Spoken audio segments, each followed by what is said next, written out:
विधानसभा सदस्य आणि राष्ट्रवादी काँग्रेस पक्षाचे ज्येष्ठ नेते आदरणीय श्री छगन भुजबळ यांना जोरदार टाळ्यांनी त्यांचं स्वागत करूया। सन्माननीय मंत्री, क्षमा असावी, सन्माननीय मंत्री आणि राष्ट्रवादी काँग्रेस पक्षाचे ज्येष्ठ नेते मार्गदर्शक आदरणीय श्री छगन भुजबळ यांना टाळ्या वाजत राहिल्या पाहिजेत मार्गदर्शनासाठी आणि मनोगत व्यक्त करण्यासाठी मंचावर त्यांना सन्मानपूर्वक आमंत्रित करते।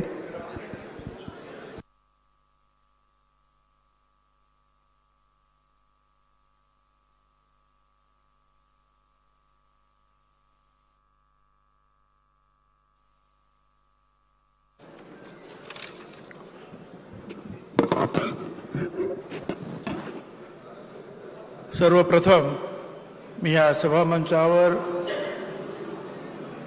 जे आमचे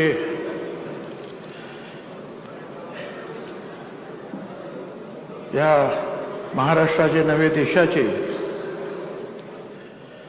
ज्यांनी मार्गदर्शन केलं, छत्रपती शिवाजी महाराजांनी तर देशात राज्यक्रांती घडवली आणि महात्मा फुले आणि इथं बाकी बाबासाहेब आंबेडकर, शाहू महाराज,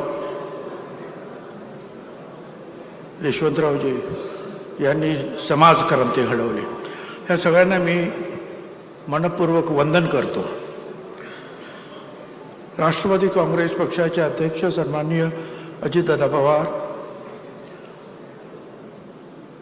कार्याध्यक्ष प्रफुल्लभाई पटेल, प्रांताध्यक्ष सुनील तटकरे, आमचे सर्व सहकारी मंत्री, सहकारी नेते, सर्व माझ्या बांधवांनो आणि भगिनींनो, हे आता हे जे शिबिर, चिंतन शिबिर जे होत आहे ते आता एका विशिष्ट परिस्थितीत होत आहे। थोड्याच दिवसामध्ये आपल्याला जिल्हा परिषदेच्या निवडणुका, पंचायत समितीच्या निवडणुका, नगरपालिकेच्या निवडणुका, महानगरपालिकेच्या निवडणुका, या सगळ्या निवडणुकांना सामोरं जायचं आहे। आणि मग या पार्श्वभूमीवर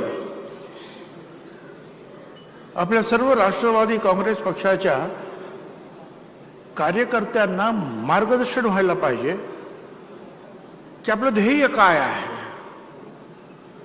आपण ह्या निवडणुकांना समोर जात असताना, त्यांना सामोरं जात असताना आपण कुठले मुद्दे घेऊन जाणार आहोत, हे तर आपण नेहमीच सांगितलेलं की आम्ही महात्मा फुले, शाहू आंबेडकर यांच्या मार्गाने आमचा हा पक्ष जातो आहे। पण राज्याच्या कल्याणासाठी, जिल्ह्याच्या कल्याणासाठी किंवा एखाद्या मोठ्या शहराच्या कल्याणासाठी ज्या वेळेला आम्ही निवडणुकीला उतरू त्यावेळेला आपल्या कार्यकर्त्यांची तयारी असली पाहिजे की काय बोलायला पाहिजे आपण। कुठलाही जो मुद्दा पक्षाच्या आणि तुमच्या फायद्याचा असेल तिकडे जास्त लक्ष दिलं पाहिजे। नुकसानीचे मुद्दे असतील तर ते थोडे बाजूला ठेवले पाहिजे। हेही आहे की हे करण्यासाठी, जिंकून येण्यासाठी फक्त पक्षाचं लेबल आपल्याला पुरं पडणार नाही। त्यासाठी तुम्हाला सुद्धा तुमच्या मतदारसंघामध्ये, छोटा असेल मोठा असेल, कुठल्याही शहराचा असेल, जिल्हा परिषद, त्याच्यामध्ये झटून काम करावं लागेल। पक्ष तर तुमच्या बरोबर राहीलच, परंतु तुम्ही तिथे तुमची उपस्थिती नसेल मतदारांमध्ये आणि फक्त इथे उपस्थिती आपण करून काही बोललो तर मतदार आपल्याला जवळ करणार नाहीत। हे आपल्याला लक्षात ठेवावंच लागेल। मागच्या वेळेला सुद्धा चांगले, ठीक आहे, मागच्या लोकसभेमध्ये आपल्याला थोडा बऱ्याचपैकी आपण बॅकफूटवर गेलो, पण ताबडतोब आपण सावरलो। विधानसभेत चांगल्या संख्येने आमदार निवडून आले महायुतीचे आणि आपण सरकार बनवलं, चांगले उत्तम निर्णय घेतले। त्या विभागातले निर्णय आपल्याला माहिती असले पाहिजेत, जिल्ह्याचे निर्णय माहिती असले पाहिजेत, राज्याचे सार्वत्रिक निर्णय काय आहेत ते माहिती असले पाहिजे। जो टीका करतायत त्यांना आपल्याला उत्तर काय द्यायचं ते माहिती असलं पाहिजे। घाबरून, नाराज होऊन हल्ले तर होणार, हल्ले होणार, हल्ल्याला घाबरून जे आहे आपल्याला मागे हटता येणार नाही. लोकशाहीत वामनदादा कर्डक यांनी म्हटलं होतं, हल्ल्यावरती होती हल्ले अभंग मुचे बाले किल्ले, असाच ताठर माथा आमचा जरा न खाली लवे, तुफान वारा पाऊस धारा मुळीच नाम्हा शिवे, तुफानातले दिवे रे आम्ही तुफानातले दिवे.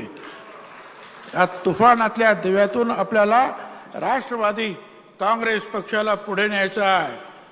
आणि त्यासाठी आणखी तुम्हाला सांगतो, परिंदे रुकमत, परिंदे रुकमत, तुझमें अभी जान बाकी है, मंजिल दूर है, बहुत उड़ान बाकी है, आज या कल मुट्ठी में होगी दुनिया, लक्ष्य पर अगर तेरा ध्यान बाकी है.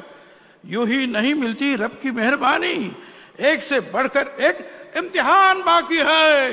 जिंदगी के जंग में है हौसला जरूरी, जीतने के लिए सारा जहां बाकी है. धन्यवाद. जय हिंद, जय महाराष्ट्र.